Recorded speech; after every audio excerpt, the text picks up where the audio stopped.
Bismillahirrahmanirrahim. Assalamu alaikum students. Welcome to lecture number 51, second year mathematics, chapter number 7, vectors. This is second last lecture of this chapter, chapter number 7, and today's topic is scalar triple product. And today's learning outcomes are the students will be able to find the vector moment of a given force about a given point, and secondly they will be able to find the work done by a constant force in moving an object along a given vector. So these are the learning outcomes. Now we will start today's lecture, and the question is what is moment of force. जो हमारा objective है, learning objective है, उसमें हमने देखा कि हमने जो आज मोमेंट ऑफ फोर्स के बारे में सीखना है, तो ये क्वेश्चन है आपसे कि मोमेंट ऑफ फोर्स क्या होता है। तो इसे देखते हैं इसका आंसर कि मोमेंट ऑफ फोर्स क्या होता है। The moment of force is basically is a measure of tendency of a force to produce rotation of a body about a point or axis. So basically ये आपके पास measure of tendency होती है कि कोई force आपके पास किसी body को rotate करती है किसी point या किसी axis के, इसको आप pivot भी कहते हैं, उसके around। तो वो जो tendency होती है उसकी, उसको आप कहते हैं moment of force. Okay, so this is basically the measure of tendency of a force, जिसको आप मोमेंट ऑफ फोर्स कहते हैं। अगेन इस स्लाइड में भी आपके पास मोमेंट ऑफ फोर्स के बारे में थोड़ी सी इंफॉर्मेशन है। What is movement? A movement is a type of force and movement is a turning force. So this is basically a special type of force, and it is a turning force, and the turning force happens when a force is applied to something which has a pivot.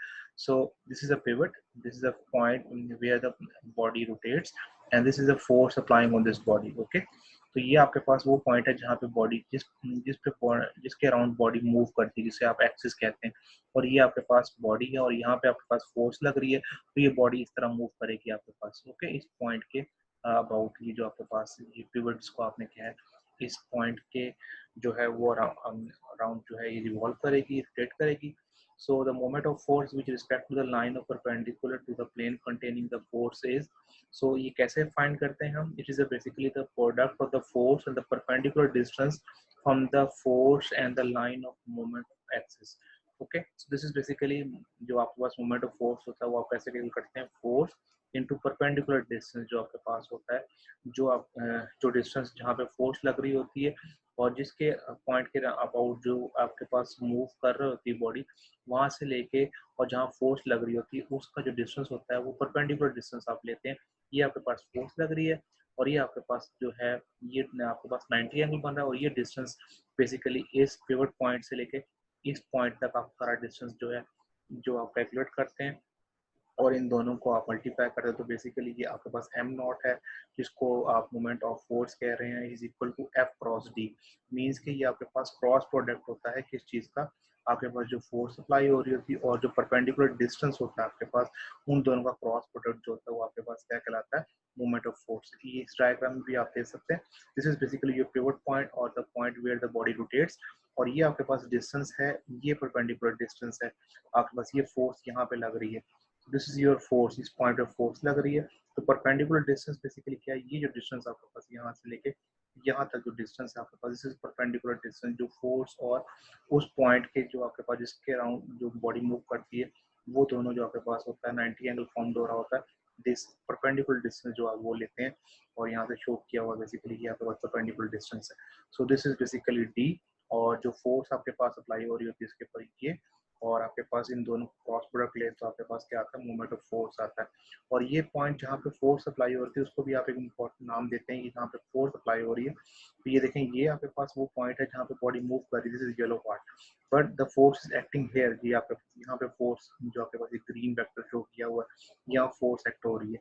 This is basically called point of application, मतलब कि यहाँ पे आपके पास force apply हो रही है। तो these are two different points. जो जहाँ बॉडी रोटेट कर रही है वो डिफरेंट पॉइंट है, और जहाँ पे फोर्स अप्लाई हो रही है वो डिफरेंट है। सो ये चीज़ें आपको अंडरस्टैंड होनी चाहिए कि these are two different things. जो पिवट पॉइंट है और जो पॉइंट ऑफ एप्लीकेशन है, these are two different things.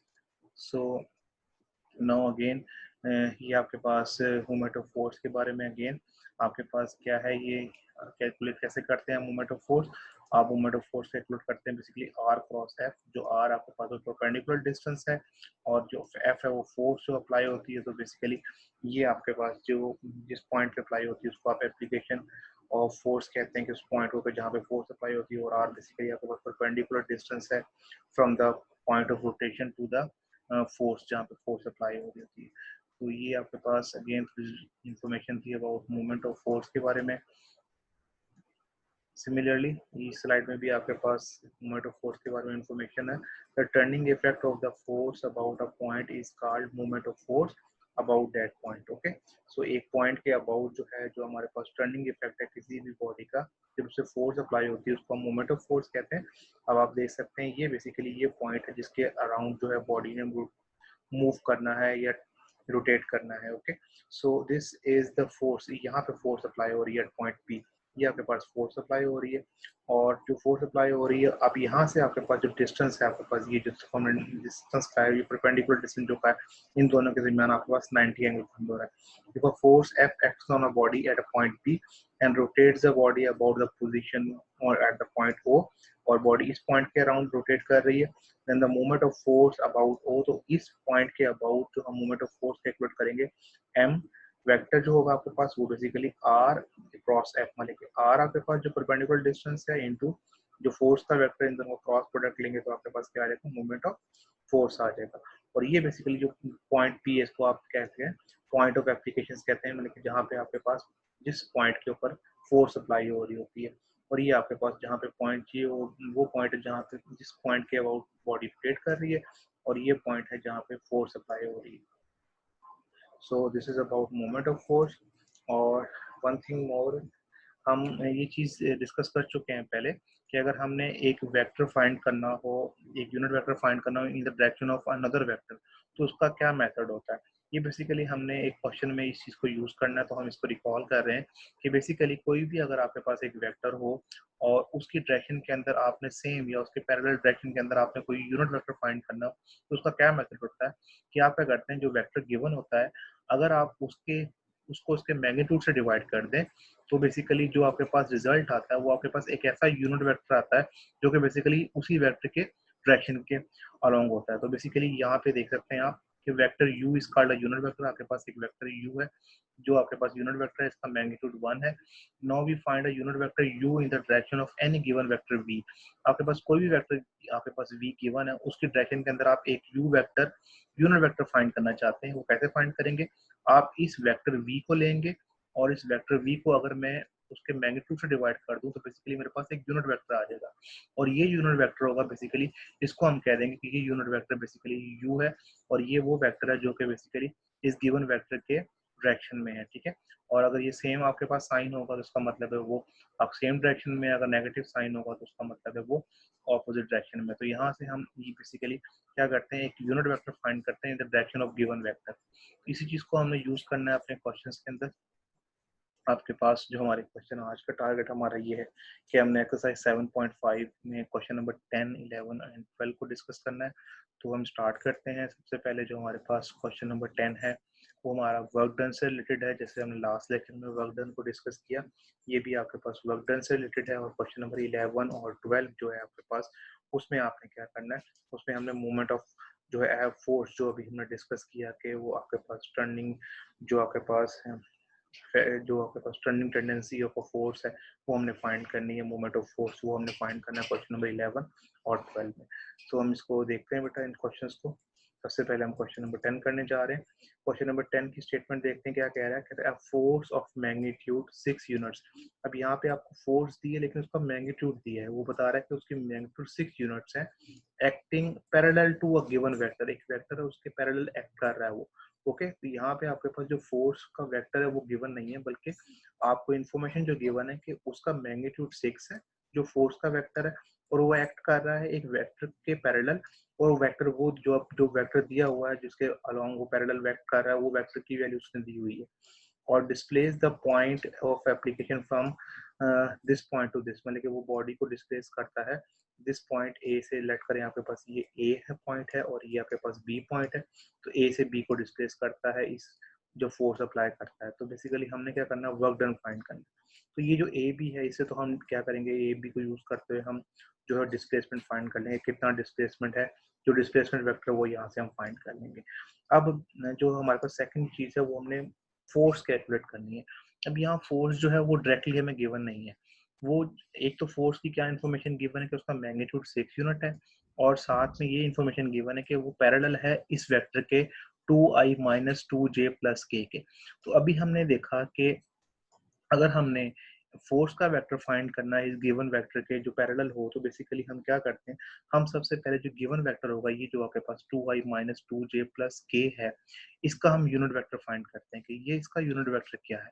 तो इसका यूनिट वेक्टर फाइंड करने के लिए क्या करेंगे, हम इस वेक्टर को अगर मैं इसके मैग्नीट्यूड से डिवाइड कर दूं, तो मेरे पास एक ऐसा वेक्टर आ जाएगा जो यूनिट वेक्टर होगा बेसिकली इसके अलोंग। तो मैं क्या कर रहा हूँ, पहले इस वेक्टर को लेट करूँ, मैंने इसको यू का नाम दे दिया, दिस इज वेक्टर यू, और यू वेक्टर क्या है आपके पास 2i माइनस 2j प्लस के। Okay, this is you vector जो आपके पास गिवन था। और हमने क्या किया, इसका मैं यूनिट वेक्टर फाइंड करना जा रहा हूँ, तो सबसे पहले इसका मैग्नीट्यूड मैंने फाइंड किया। तो मैग्नीट्यूड फाइंड करने क्या करते हैं, आपके पास जो एक्स वाई और जी कंपोनेंट का स्केयर लेके उसको ऐड करते हैं और स्केयर रूट लेते हैं, 2 स्केयर्स माइनस 2 स्केयर्स और प्लस 1 स्केयर। तो ये आप सॉल्व करें तो 4 प्लस 4 प्लस 1, ये आपके पास 9 आ गया, square root of 9 is equal to 3। तो इसका मैग्नीट्यूड जो आपके पास जो गिवन वेक्टर था उसका मैग्नीट्यूड आपने 3 फाइंड किया। अब हमने यूनिट वेक्टर फाइंड करना है इसका, तो बेसिकली क्या किया आपने, इसका लेट करेंगे यू जो है आपके पास, यू हेड जो है, यू कैप जो आपके पास वो यूनिट वेक्टर है, और this vector you divided by इस मैग्नीट्यूड। तो आप इस वेक्टर को डिवाइड कर दें उसके मैग्नीट्यूड से 3 से, तो आपके पास ये चीज क्या आ जाएगी, यूनिट वेक्टर आ जाएगा। ओके, अब हमने क्या करना है, हमने फोर्स का वेक्टर जो था वो कह रहा था कि वो बेसिकली इसके पैरेलल है। तो आपके पास जो पैरेलल वेक्टर्स की डेफिनेशन आती है हमारे पास, ये देखें आपके पास के two vectors are parallel if they are a scalar multiples of one another, if u and v are two non-zero vectors then u is equal to cv। हमें ये हमने डेफिनेशन पढ़ी हुई पैरेलल वेक्टर्स की कि अगर दो वेक्टर्स u और v पैरेलल हैं तो बेसिकली उनके उनके साथ जो सेकंड वेक्टर के साथ आपके पास एक नंबर होगा, बेसिकली स्केलर नंबर होगा जो कि मल्टीप्लाई हो रहा होगा, और वो नंबर बेसिकली जो है वो डिफरेंशिएट कर रहा होगा u और v के अंदर। तो आपके पास एक नंबर होगा जो c स्केलर होगा। तो यहाँ से हमें बेसिकली इस डेफिनेशन को यूज करना है और हमने फोर्स का वेक्टर फाइंड करना है। अब जो स्केलर नंबर जो c है, यहाँ पे बेसिकली वो क्या है, उसने कहा हुआ है कि मैग्नीट्यूड जो है फोर्स का वो 6 यूनिट्स है। तो बेसिकली हमारे पास जो फोर्स का वेक्टर आएगा वो 6 time of the unit vector of this, जो आपके पास आपने यूनिट वेक्टर फाइंड किया है u का, उसको अगर आप 6 से मल्टीप्लाई कर देंगे तो आपके पास क्या आ जाएगा, उस फोर्स का वेक्टर आ जाएगा जो कि बेसिकली आपको रिक्वायर्ड है। क्योंकि आप देख सकते हैं कि हमने अभी डिस्कस किया लास्ट स्लाइड में कि to find a unit vector parallel to another vector you must find the magnitude of the vector and divide its component by its magnitude. तो आपने क्या किया, जो वेक्टर u गिवन था आपने उसका यूनिट वेक्टर फाइंड कर लिया, और वो क्या था आपके पास, वो ये आपके पास यूनिट वेक्टर है। अब हमने क्या फाइंड करना है, फोर्स फाइंड करना है, फोर्स का वेक्टर, लेकिन उसका मैग्नीट्यूड 6 यूनिट होना चाहिए। तो हम क्या करेंगे, इस 6 को बेसिकली जो आपने यूनिट वेक्टर फाइंड किया इसे मल्टीप्लाई कर देंगे, और यहाँ से आपके पास जो रिजल्ट आएगा वो फोर्स का वेक्टर आ जाएगा जो कि आपको रिक्वायर्ड है। तो दिस इज आपके पास ये गिवन है कि 6 इंटू यू कैप, मतलब यू डैश जो आपके पास यू कैप है, ये यू हैट है, ये बेसिकली यूनिट वेक्टर जो आपने फाइंड किया ये चीज है।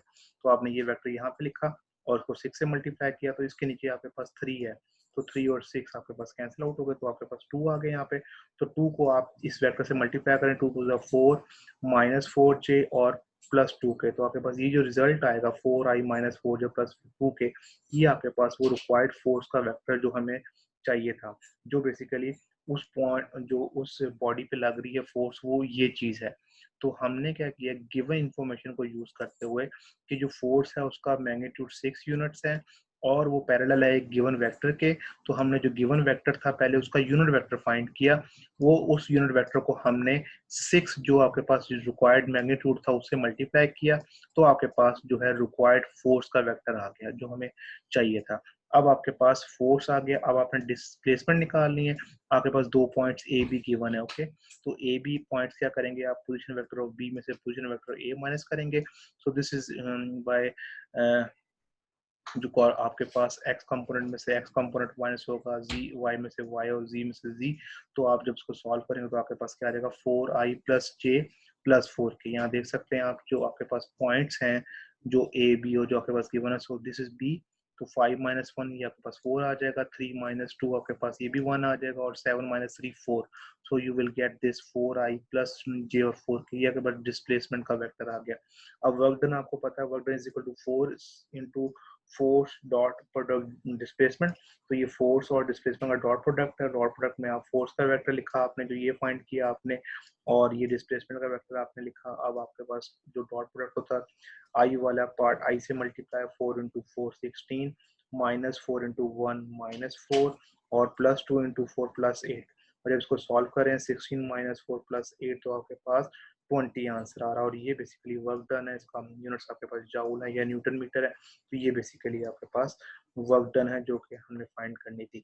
इसमें जो इंपॉर्टेंट चीज़ थी यही थी कि डायरेक्टली फोर्स आपको गिवन नहीं है बेटा, आपने फोर्स क्या यूज करनी है, आपने यूजिंग द डेफिनेशन ऑफ कि हमारे पास एक यूनिट वेक्टर के, आपके पास एक वेक्टर के अलोंग अगर आपने पैरेलल एक यूनिट वेक्टर फाइंड करना है जो कि उसके पैरेलल है, तो आपने वो पहले फाइंड किया और उसको फिर आपने रिक्वायर्ड मैग्नीट्यूड से मल्टीप्लाई किया, तब आपके पास फोर्स का वेक्टर आया। उस फोर्स का वेक्टर को आपने फिर डिस्प्लेसमेंट के वेक्टर से डॉट प्रोडक्ट लिया, तो आपके पास क्या आ गया, वर्क डन आ गया, जो कि हमने हमारा टारगेट था। तो this is about work done. अब हमारे पास क्वेश्चन नंबर 11 है, उसमें हमने क्या फाइंड करना है, हमने मोमेंट ऑफ फोर्स फाइंड करना है। So this is force F जो आपके पास गिवन है, आपके पास फोर्स का वेक्टर गिवन है 3i + 2j - 4k is applied to a point.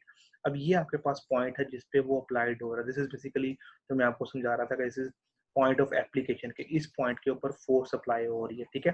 And find the moment of force about this point, मतलब कि हमने ये जो पॉइंट है आपके पास, this is basically your axis, और दिस इज पिवट पॉइंट जहाँ पे आपके पास जिसके अराउंड रोटेशन हो रही है, तो this is the point this, and this is the point of application जहाँ फोर्स अप्लाई हो रही है। तो हमने इन दोनों को यूज करते हुए बेसिकली क्या करना है, मोमेंट ऑफ फोर्स फाइंड करना है। सो मोमेंट ऑफ फोर्स का फार्मूला आपको पता है कि moment of force basically m vector is equal to r cross f, मतलब कि आपको r वेक्टर चाहिए और आपने उसका क्रॉस प्रोडक्ट लेना है f के साथ जो आपके पास गिवन है, फोर्स का वेक्टर गिवन है, तो आप r वेक्टर फाइंड करेंगे।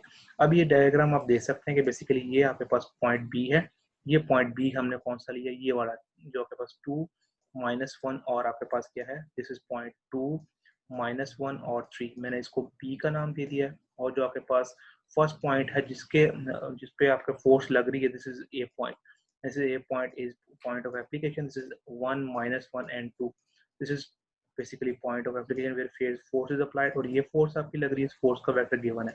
अब बेसिकली आपको ये फाइंड करना vector, this is perpendicular distance from the point of axis to the point of application, ये आपके पास ba वेक्टर बन रहा है। अब ba वेक्टर आपके पास जो है वो r है जो कि बेसिकली परपेंडिकुलर डिस्टेंस है। तो आप क्या कर रहे हैं, बी ए कैलकुलेट करना है, बी ए का मतलब है पोजीशन वेक्टर ऑफ ए में से आप position vector of B minus करेंगे, तो अब ए में से आप बी के पॉइंट्स माइनस करेंगे, तो 1 - 2 is equal to -1 - 1 i, okay. So -1 into +1, जब आप माइनस माइनस करेंगे प्लस हो जाएगा, तो ये 0j, तो आपके पास y जो हो गया वो 0 हो गया। And 2 - 3 is equal to -k, so is equal to -i + 0j - k, ये आपके पास r है, वो परपेंडिकुलर डिस्टेंस है जो आपके पास जिस पॉइंट पे बॉडी रोटेट कर रही है उससे, और जहाँ पे फोर्स अप्लाई हो रही है पॉइंट ऑफ एप्लीकेशन से, वो डिस्टेंस आपने फाइंड कर लिया, इसको आपने r का नाम दिया।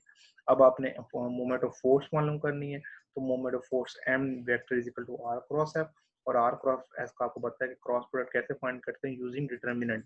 और आपके पास डिटर्मिनेंट का फार्मूला क्या है, आपके पास फर्स्ट रो होती है ijk, आपके पास फिक्स होती है, आप फर्स्ट यूनिट वेक्टर लिखते हैं फर्स्ट रो के सेकंड वेक्टर में। अब आपके पास पहले r है, तो r की जो आपके पास जो कोफिशिएंट्स हैं या कंपोनेंट्स हैं वो आप लिखेंगे i j k का, तो यहाँ पे i का कंपोनेंट -1 है, j 0 है, और k का अगेन -1, तो आपने ये पुट कर दिया। Known the last vector is f, तो f आपके पास रो 3 में से जो है कोफिशिएंट्स आएंगे या कंपोनेंट्स आएंगे, तो फोर्स आपके पास ये गिवन है 3 और 2 और -4। अब आप इसको स्पेंड करें, अब स्पेंड करने के बाद जो आपका रिजल्ट आएगा वो बेसिकली मोमेंट ऑफ फोर्स आ जाएगा। एक्सपेंडिंग बाय रो 1 आप कर रहे हैं, तो बेसिकली i आ गया, और 0 4 0 +2 आपके पास आ गया, -j, and this is -+4 और +3, okay, and this is +k, and this is -2 and 0, Okay, so after solving this you will get 2i minus 7j minus 2k. तो आप देख सकते हैं कि ये बेसिकली मोमेंट ऑफ फोर्स एक वेक्टर आपने फाइंड किया है, बिकॉज क्रॉस प्रोडक्ट हमेशा आपके पास जो रिजल्ट होता है वो आपके पास एक वेक्टर होता है जो कि इस दोनों वेक्टर्स के परपेंडिकुलर होता है, मतलब कि आर के भी परपेंडिकुलर एक वेक्टर और एफ पे भी वो 90 एंगल फॉर्म कर रहा होगा, तो इस दोनों के वेक्टर के परपेंडिकुलर वेक्टर मिलता है जो कि बेसिकली इसका रिजल्ट होता है। तो ये 2i माइनस 7j माइनस 2 के आपके पास जो वेक्टर है वो मोमेंट ऑफ फोर्स है इन दिस केस। तो ये आपके पास क्वेश्चन नंबर 11 है बेटा। अब हम क्वेश्चन नंबर 12 डिस्कस करने जा रहे हैं। सेम आपके पास जो है एज जो क्वेश्चन नंबर 11 की एज इट इज आपके पास इंफॉर्मेशन है कि आप फोर्स गिवन या आपके पास फोर्स है 4i माइनस 3 के पासिस थ्रू अ पॉइंट। अब ये ए है जिस पॉइंट पे वो फोर्स अप्लाई हो रही है, this is point of application कि इस पे अप्लाई हो रही है। Find the movement of force about the point, और ये बी पॉइंट है जिस पे आपके पास जो एक्सिस है जिस पॉइंट के अराउंड जो है बॉडी रोटेट कर रही है। दिस इज बी पॉइंट जो हमारे पास क्या है 1 minus 3 and 1. So this is basically your point of rotation जहाँ पे point हो रही है। This is A point जो आपके पास point of application of force है, ये आपके पास क्या है, this is basically 2 minus 2 and 5. okay, so ये आपके पास force apply हो रही है यहाँ पे, ये force की direction है, और जो R है आपके पास वो BA वेक्टर बनता है आपके पास। okay, this is perpendicular distance, ये दोनों आपस में 90 के एंगल फॉर्म कर रहे हैं।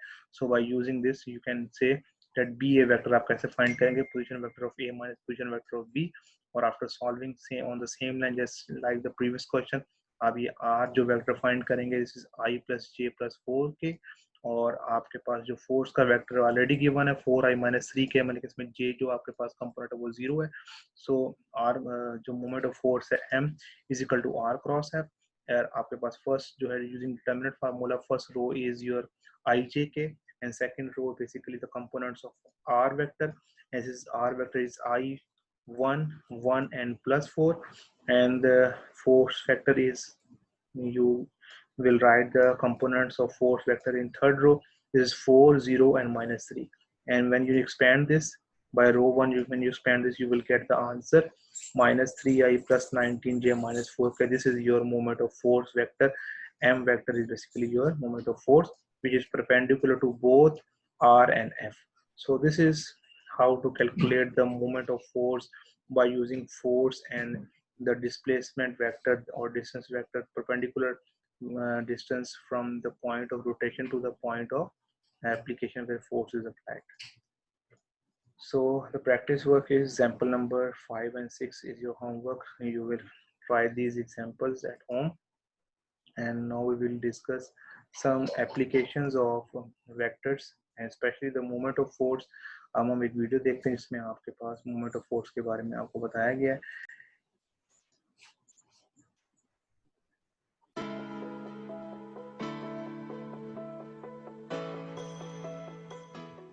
Think of a spanner loosening a fixed nut, or a child on a seesaw, or a door opening around a fixed hinge.